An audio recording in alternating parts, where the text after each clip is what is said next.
Have you ever woken up from a dream that felt too real to ignore? What if that dream was not just your imagination, but a message from God trying to guide or warn you? Dreams are not random. They are the language of the spirit realm. When your physical body sleeps, your spirit awakens, free from the noise of the world.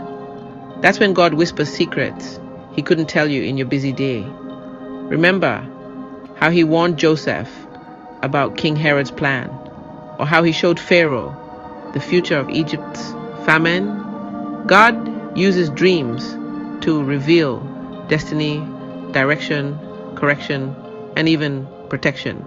Every symbol, water, snakes, flying, falling, carries a spiritual code. You just need to learn the language. Some dreams expose hidden enemies.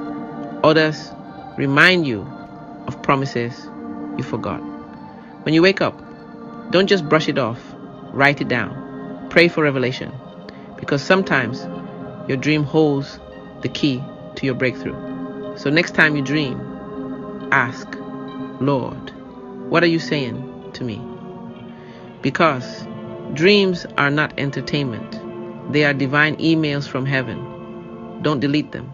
Subscribe, like, share, and follow for more spiritual insight and decoding the hidden messages of life.